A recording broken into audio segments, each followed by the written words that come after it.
This was a request from River Piker.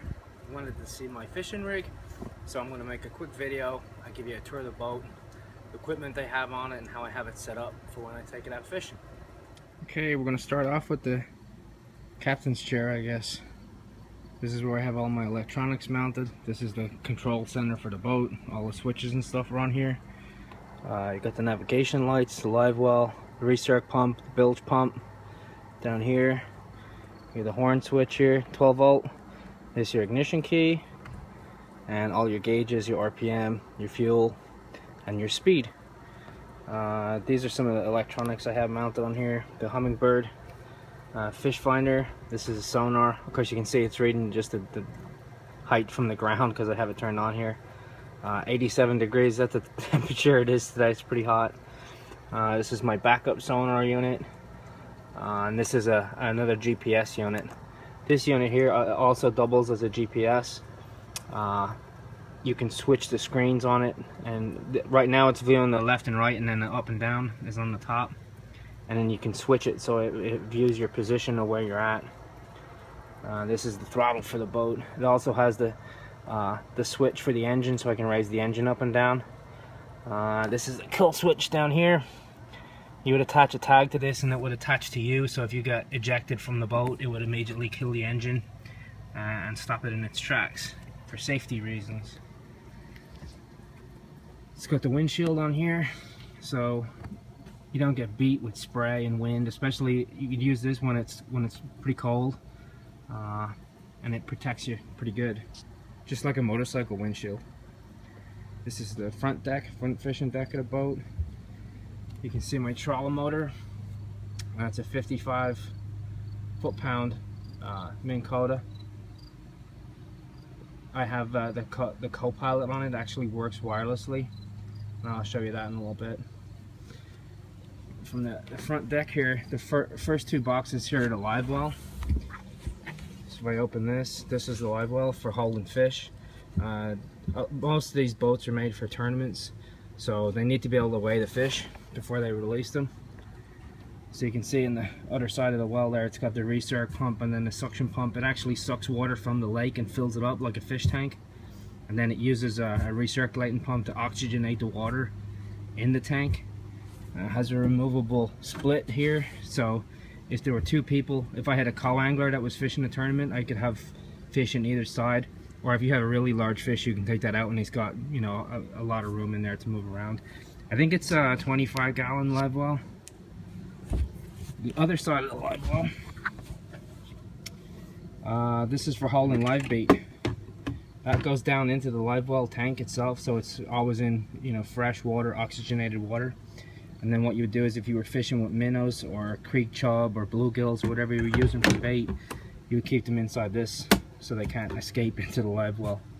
That was a pretty good idea. A lot of guys, you know, fishing for catfish or walleye, if they're using minnows or pike, if they're using chub, or even for the big catfish, they would, you know, use this quite a lot. The piece in the center here is another seat pedestal, so I can actually take, if I turn around here, I can take the seats out of the floor and move them, you know, there's another seat pedestal in the back where the motor is. And then there's one in the front here, so I can mount the seat up here if I wanted to. These are lure boxes that I use them for. As you can see, they're pretty full. All the different baits, full lure boxes. In the center here, that will be the battery for my trawler motor, and then the battery for my big engine is in the back side of the boat. Holds a lot of stuff in there. Of course, you can switch those out depending on what you want to use or where you want to go. On this side, these are my soft plastic baits.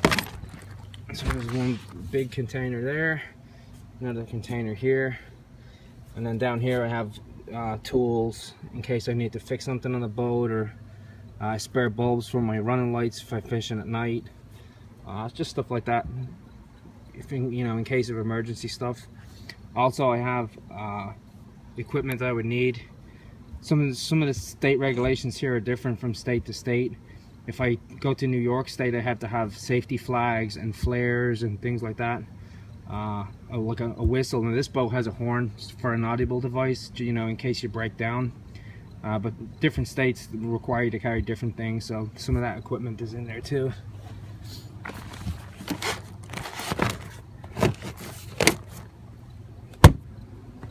Front box here,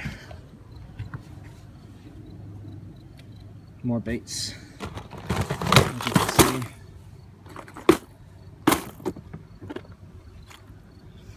All ready to go.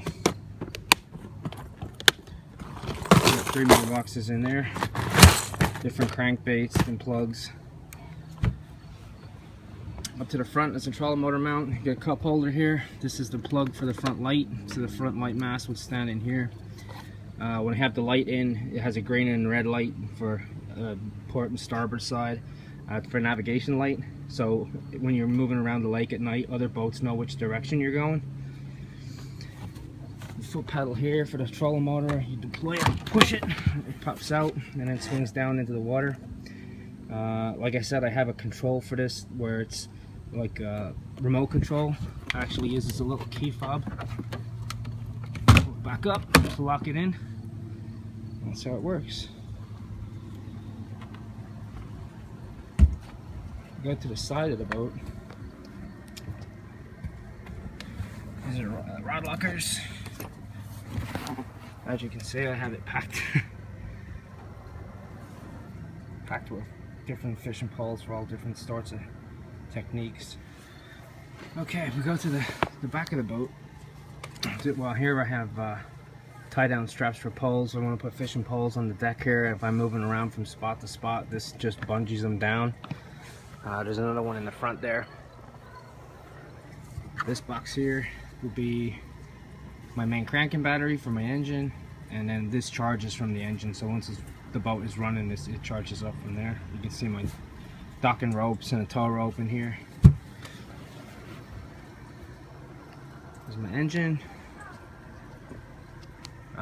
This is the socket for the rear light. So my anchor light would go in here, which also illuminates pretty much the whole deck of the boat. If you're fishing at night or if you're moving at night, you have to have that. This box here, it actually is a food cooler. There's a drain in the bottom and I can put ice in it and put drinks or food and stuff in it. If I have my rain gear, other stuff in here, water, it's mostly my rain gear, and then a spare set of clothes. Then on this side, there's another rod locker here. See my wife's fishing pole and my daughter's fishing pole and my son's fishing pole is in there. My light is also in there. The oar, in case your motor breaks down, you have that. This is the remote for the trolling motor. This is your view from the top, the front fishing deck here. You have a rear fishing deck also. You can stand back here or on the other side, like here. You could also fish from there.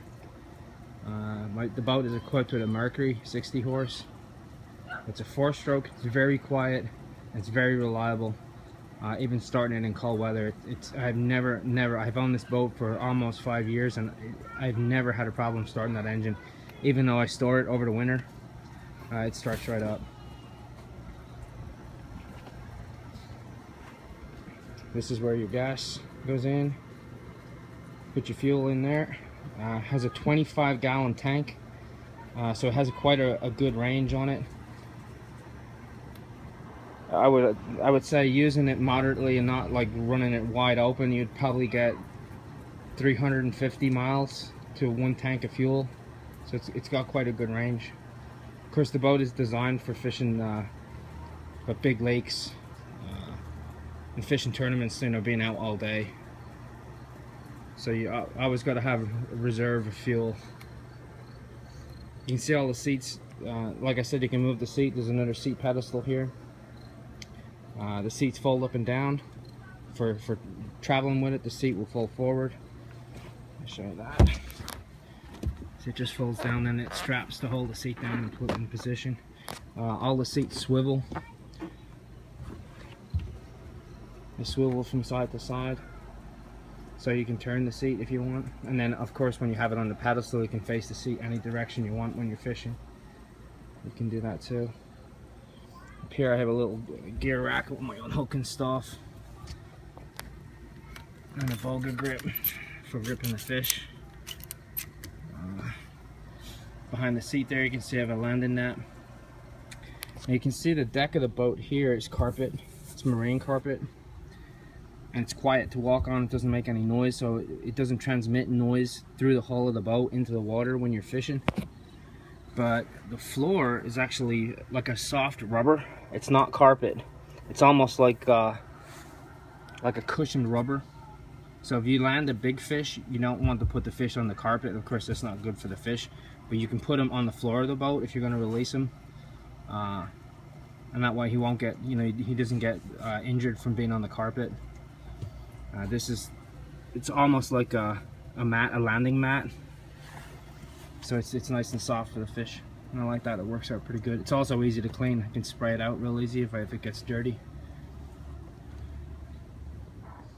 Here you can see the trolling motor. Now, this is what you would use, of course, if you're fishing in shallow water or you're just moving along fishing, not going from place to place, but to hold your boat still or to maneuver your boat like quietly. You wouldn't use your big engine, you would use this because it's much quieter.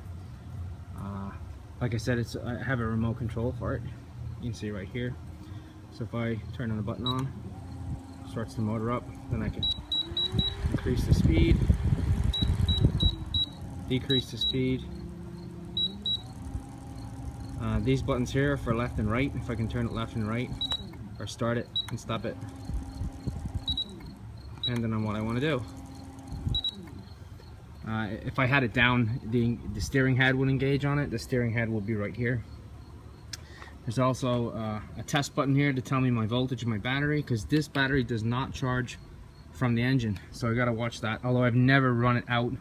I've fished with this boat 2 or 3 days in a row, and never once have I ever lost power to the trolling motor. The battery lasts a long time. It is a deep cycle battery. It's a marine battery.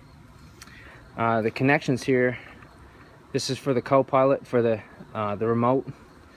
This connection here is for a foot pedal setup that I have, where I can link a pedal and have it on the deck of the boat, so I can control them. I can do exactly the same controls with the motor, except with my foot, so I can fish and use my foot to control the motor as to where I want to go. And that works really well. Here you can see the trailer for the boat. It's a split tongue trailer. So if I pull the lever out here when I have the boat, unhooked, I can fold the trailer down so I don't have the big long masts sticking out the front. You got your winch here. You got your stand. The trailer is actually galvanized, and then it's powder coated. It's got like a black powder coat on it. It looks really nice. It's registration. Coming to the back of the trailer. See my wheel covers. He's got bearing buddies in it. It's important for marine use that you got to keep those wheel bearings greased, and you got to use marine grade grease in them, because obviously you're submerging the trailer when you put it in the water. These stands make a big difference. I've owned other boats and had trailers without the guide ramps here. These make a big difference when it's windy and you're trying to land the boat onto the trailer, because the wind constantly wants to, make it drift. Not as easy as it looks. Not as easy as it looks. But those really help. They just guide the boat right on. Here you can see from the back of the boat, the motor. This engine is basically just like, if I took the hood off of there, it looks just like a car engine. It's a four-cylinder, 4-stroke. It's a 1.3 liter, I believe. It's all fuel injected, no carburetors. You can see the controls here, the steer controls. Obviously it steers with the steering wheel. It's got power steer. And then the fuel line, where it comes out from the fuel tank and feeds into the engine. Propeller. These are the heads for the sonar units, mounted on the back here, side by side. Fear no fish. And then, like I showed you before, the gas filler cap is in here. It's pretty much the same on this side. The boat is just over 16 foot long. There's a view from the bow. It's a deep V hull. It's also very dry to drive in. It doesn't spray the water up into the boat. You can cruise in this boat pretty comfortably at like 30-35 miles an hour. And the hull, you know, does a good job. Even in rough waves, it rides very smooth. Not like a flat bottom boat, which can be pretty rough. Of course, the flat bottom boat could, you know, go into much shallower water. But I've had this boat in 2 foot of water already. As long as I'm not running my big motor, it's no problem.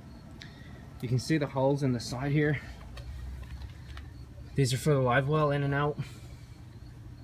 The drain, it also pumps out the live well, so I can actually take, if I was taking fish to keep, I can keep them in the live well and then take it home and then pump the live well out.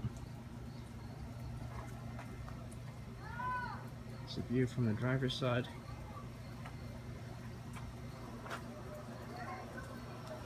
But yeah, I love this boat. Especially fishing here, shore access can be very limited. Now most of the lakes have fish access for boat launches and things like that. Some of them don't, not all of them do, but there are some motor restrictions here, so I can't use that big motor everywhere I go. Luckily enough, my local lake that was closest to me, there's no motor restriction on it. There's a speed limit, but no motor restriction. So I can use that motor as much as I want. Of course, you have to have the tow rig. You got to use the truck to tow the boat. My big Dodge. But that's her, pretty much. Well, I hope you like the tour of my boat. It's a Bass Pro Shop Tracker Pro 16V. Like I said, I've owned it for a couple of years. It's never let me down. Absolutely love it to death. It's comfortable to ride in. Never had a problem with it. Even the engine, same. You do the basic maintenance on it, change the oil, change the differential fluid in it, the lower end fluid, and it works flawless. I'll get some footage of it on the water and I'll show you how it runs. Don't forget, thanks again for River Piker for suggesting it, and check him out online. Just search up his name on YouTube. It's a great channel. A lot of good videos on there. I gotta make another video for the Scouse Angler. He asked me to do a lure video, so that's coming soon too. Thanks for watching, guys.